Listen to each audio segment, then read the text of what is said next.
Now, talking about cytomegalovirus, um, hopefully, I wanted to, but we're running out of time, unfortunately.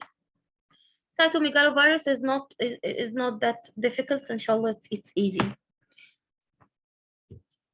Okay, you can rejoin us.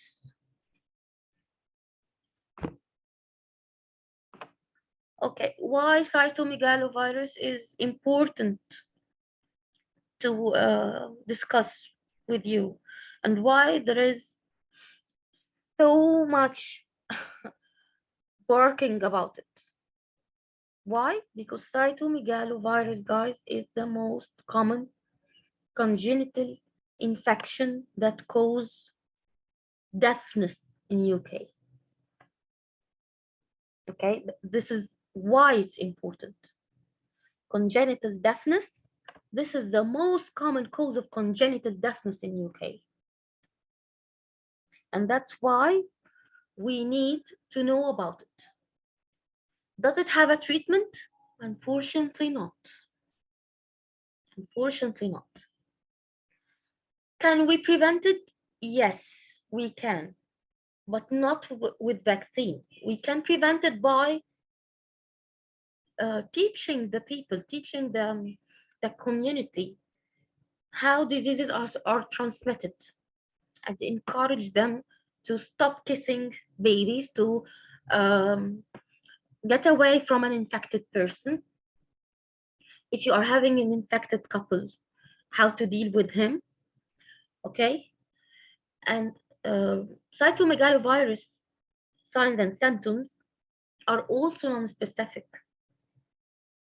They are also flu-like symptoms. However, we need to know about it in pregnancy because of the severity of congenital anomalies and complications that can happen to the baby. First of all, I need you to know that cytomegalovirus is from the viruses that have something called seroconversion. You know what is seroconversion?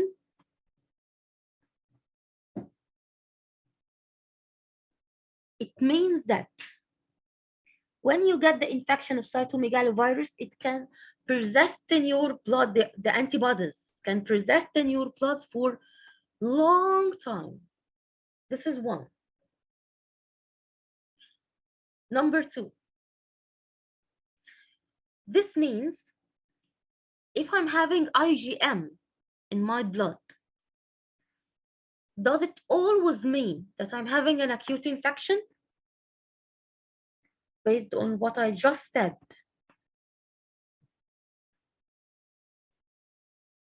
when you have IgM in your blood for CMV, does it mean it is an acute infection? No. No, guys. Why? Because as I told you, the IgM can persist in your blood for a long time, up to 6 months, sometimes more. So, for diagnosing CMV, when you have a suspicion of CMV, okay, you need to do something called avidity test. This avidity test is for IgG. Okay, this is a specific test for IgG antibodies. When it's low avidity, that means that this is a recent infection. When it's high, vice versa. Okay? CMV is very tricky. Why? A tricky virus, I mean.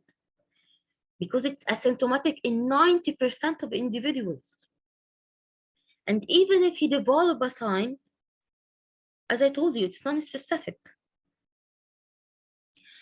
So how can we deal with it? How can we deal with it? When you have a woman with arthralgia, fatigue, headache, myalgia, pharyngitis, rhinitis, Okay, she's having a flu-like symptoms, and you don't know. You are going to run a CMV specific immunoglobulin test. Is this something that is found in the booking blood in UK? There is something called booking blood sample. When the woman come to the antenatal care, we took a blood sample from her. This is the booking blood sample. We use this sample, okay, afterwards when we need it, to compare the new sample with this booking sample. Okay, this helps a lot in conditions like CMV, parvovirus, toxoplasma. I'm not going to say hepatitis because hepatitis needs much more time, but we can compare it. Okay, they say here, I told you 6 months, they say they can remain positive for over a year from the initial infection. Okay, so let's see, how can we diagnose a CMV? We depend somehow on ultrasound, because ultrasound can be specific for CMV in some points. This is very important for part 2 and part 3. So pay attention if you are not. We know that ultrasound is poorly sensitive for any infection because congenital anomalies can be overlapping between many conditions. Okay? However, there are some markers suggestive for CMV infection, especially if they are combined. And this is a very common case in part 3 also. When you have a woman with flu-like symptoms, this is a scenario that can come in the exam. I'm having a pregnant woman with a flu-like symptoms, let's say 2-3 weeks ago, 2-3 months ago, whatever. And now when I'm doing the ultrasound, I found ascites, cerebellar ventriculomegaly. I'm having the ventricles enlarged, like this one. Very huge ventricles. Echogenic fetal pulse, hydrops, microcephaly, and the most specific sign for CMV, periventricular calcification. This is your keyword in the exam. I don't like keywords for solving a scenario, but this is pathognomonic for CMV. Periventricular calcification and periventricular pseudocyst. What does this mean? It means you are going to see calcifications around the ventricles, around, not inside, not inside the cerebrum itself. No, not the brain, around the ventricles. Why so? Because cerebral calcifications are pathognomonic signs for which virus, if you know? Cerebral or ventricle calcification. Very common to see with what? Toxoplasma. Toxoplasma. Okay? This is how you can differentiate between them. So when you have a periventricular pseudocyst, because it's not a real cyst, it's a pseudocyst. Okay? Or periventricular calcifications, or both of them, with pleural effusion and ventricular megaly, and sometimes up to hydrops.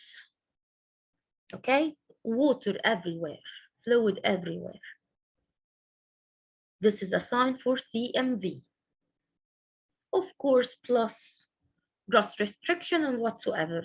They are not pathognomonic like those. I need you to remember those because those are your key for exam scenario. Okay, again for the new joiners, we have cerebral and cerebellar, by the way, cerebral ventriculomegaly. We have hydrops, microcephaly, periventricular calcification, periventricular pseudocyst, effusion everywhere. It can be pleural, it can be hydrops, it can be cerebral, cerebellar, and ventricular also. Okay, how I'm going to diagnose CMV? By what? By PCR. PCR of what? PCR of amniotic fluid, amniocentesis. There is no other way. No other way. Okay? Can I do it anytime? No, this is an exam question. At least 7 weeks after the presumed time of maternal infection.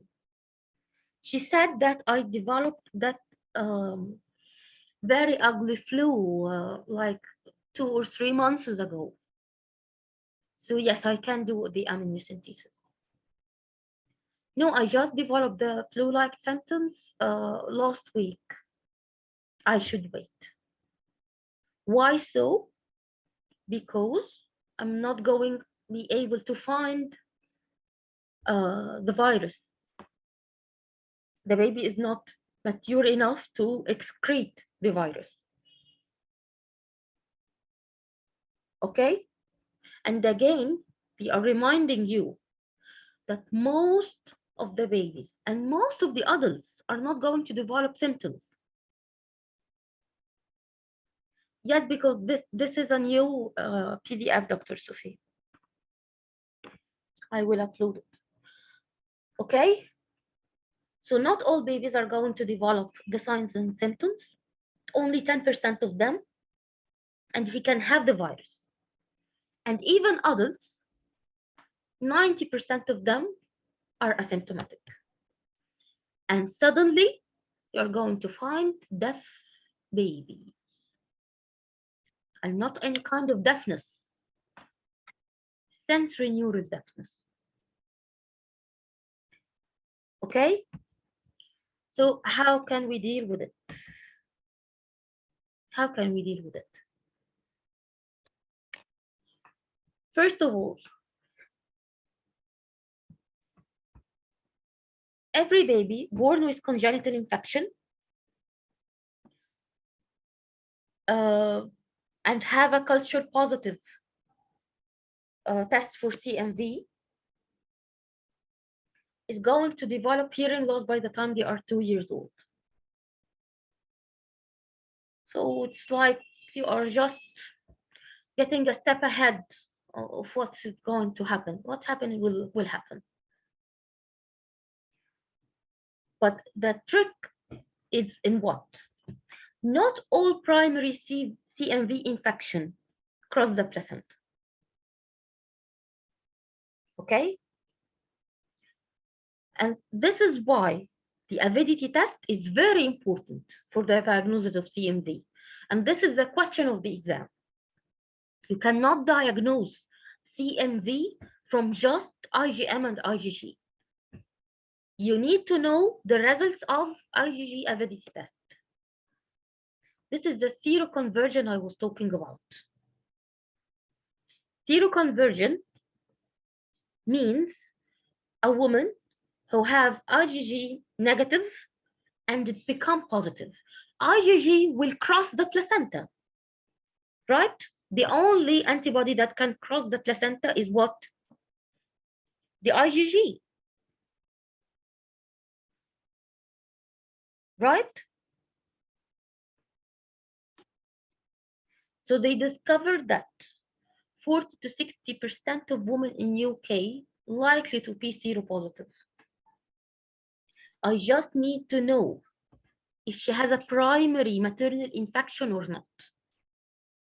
Because if she's having a primary maternal infection, this is where she's going to have a congenital infection to her baby. But if she's having a chronic infection, resolved or whatever, this means that the baby will get IgG, he will get the antibodies, he will be immune. You guys got what I mean? I need to confirm a primary infection before telling my patient that you are having a CMV and your baby is going to be deaf, and let's terminate this pregnancy. If she wants, of course. If she wants, of course. Okay? So if she does not have a primary infection, that means that the IgG of the mother is going to be transferred to the baby and the baby will be immune. Even if she's having a reinfection or whatever, the baby is immune. Okay? Is this clear?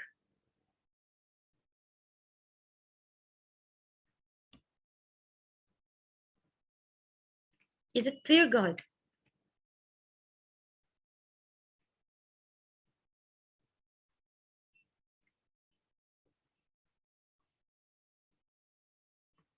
You can write in the chat box.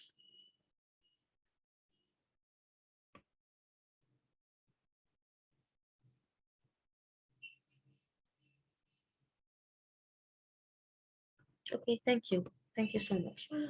Okay, how can we manage the cytomegalovirus? There is no proven effective treatment, but the counseling is crucial. Crucial. Why? Because this is a choice of termination. If the fetal infection is confirmed, the mother and the father now have the right to ask for termination. Because even if the baby escape the damage of CMV, he can have any level of mental retardation.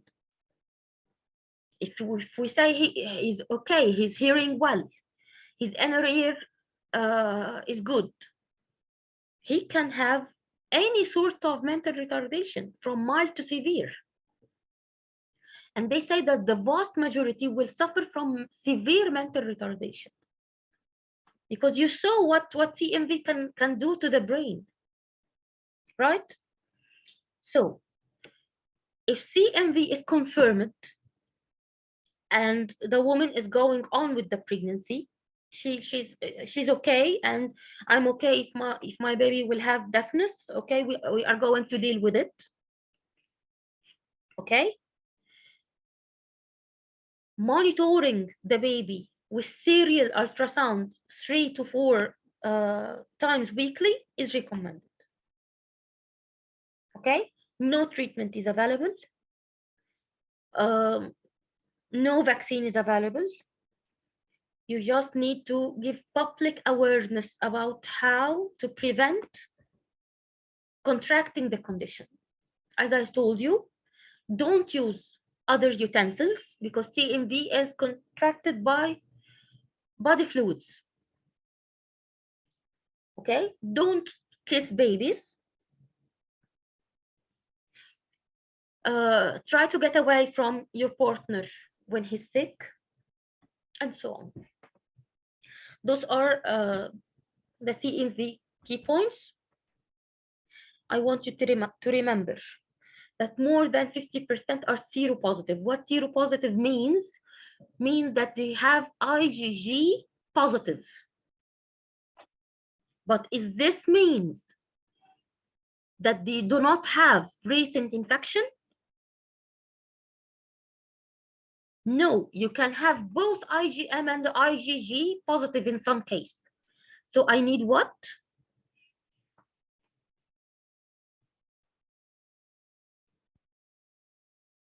Yes, a validity test. Yes.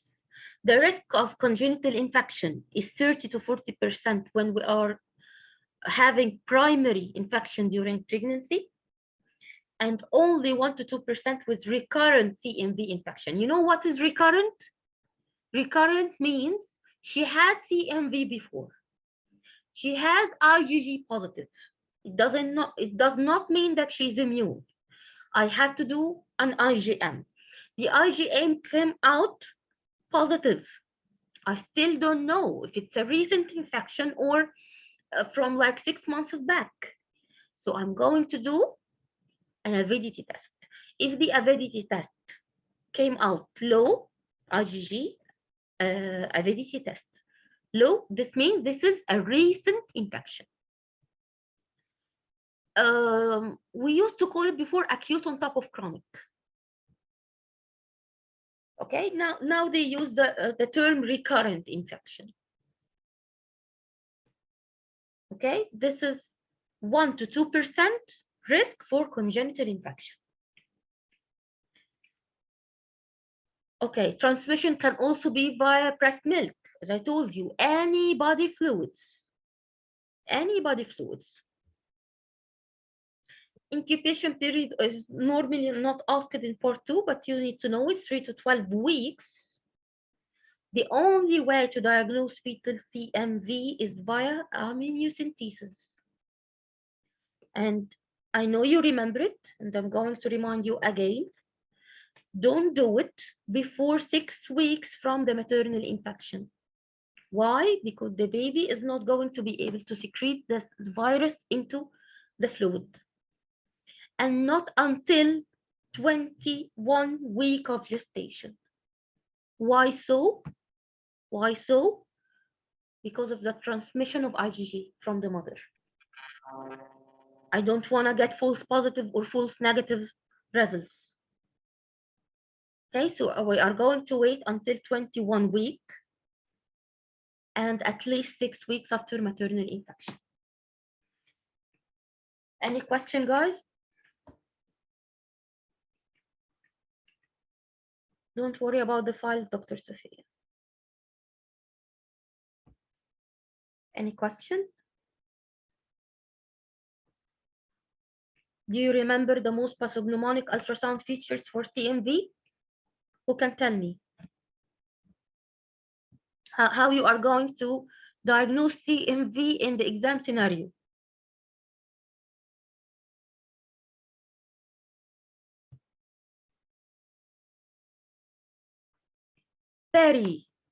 Periventricular, not ventricular, take care. Periventricular calcification, periventricular pseudocyst. Ventricular and cerebral calcification is common with toxoplasma. Excellent. Those with gross retardation and fluids everywhere. Ventricular megaly, pleural effusion, pericardial effusion, even cerebellar, cerebral, not cerebral, cerebral. Yes, the cerebellum, the cerebellum.